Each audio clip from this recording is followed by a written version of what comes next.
man was walking in the woods one day when he saw a bear out of the corner of his eye. He stopped, said a silent prayer. God, I know you can do all things. Will you please make this bear a fellow Christian? The bear caught up to the man, placed his paw on the man's shoulder, and said, Brother, will you pray with me? Dear God, for this meal that I am about to receive, make me truly thankful. This is The Christian Bear with Dr. Ben Hilsky.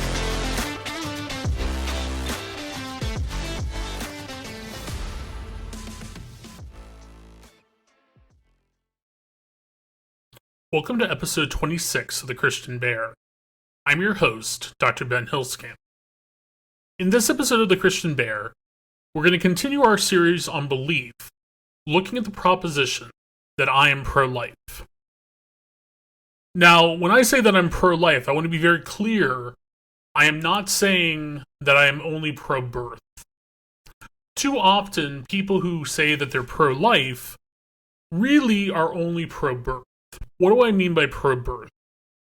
Well, in the most basic form, these folks are folks who say that abortion is murder, that abortion should never be allowed. But the second the child's born, they deride that child. They deride the child's parents if those parents have to seek welfare, if those parents have any issues which might label them a quote-unquote bad parent. Too often, the emphasis is put only on the birth of the child.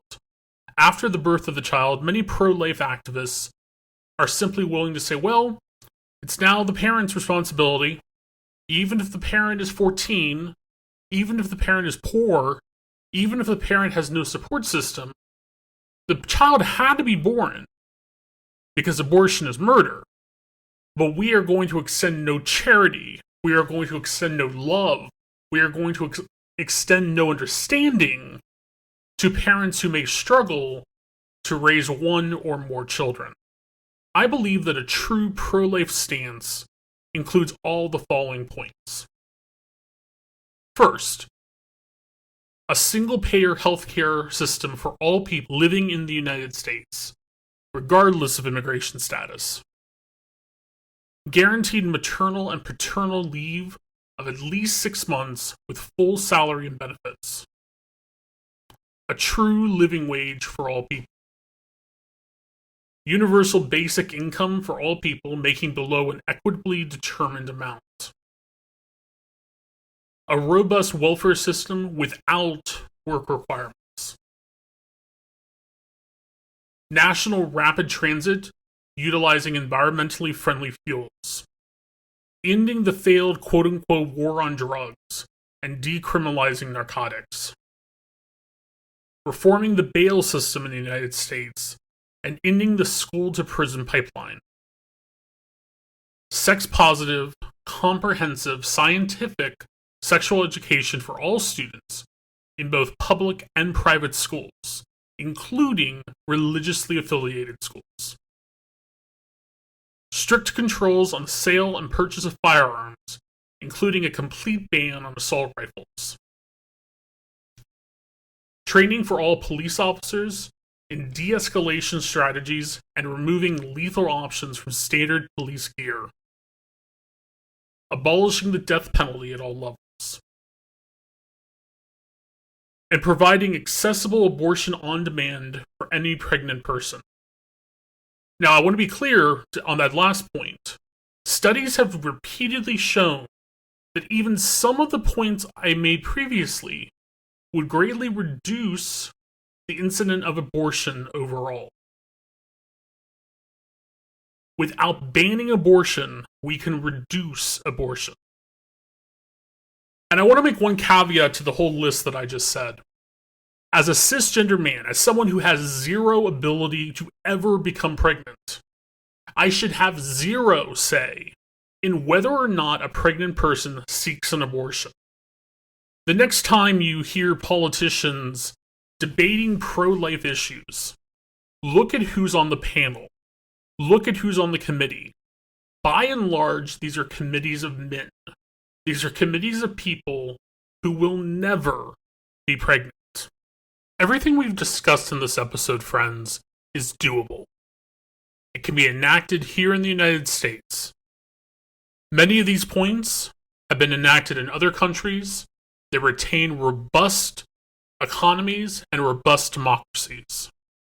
We simply have to have the will and the strength to enact them here at home. What are your opinions of what it means to be pro-life? Does a consistent ethic of life end at birth? Does it continue throughout the lifespan of a human being? Does it end at natural death? How do you define pro-life? Would you be willing to call yourself pro-life? So thank you, friends, for staying with me through a full consideration of my own beliefs, of my personal credo. Starting during our next episode, we're going to be turning to look at the beliefs of others. I've recruited a group of very deep thinkers representing a variety of religious, spiritual, and secular belief structures. Some people who hold to traditional religious beliefs, and others who have constructed their own ways of making meaning. They are straight, cisgender, queer, white, people of color, members of many ethnic, socioeconomic, and social groups. Some are temporarily able-bodied, others have visible or invisible disabilities. They are together some of the most interesting people that I know or that I have recently been put in contact with. And beginning in our next episode, they will one by one answer the question, what do you believe? As I always encourage you on the Christian Bear, please reach out to me. Please engage our guest speakers. Let us create a community where we talk about belief.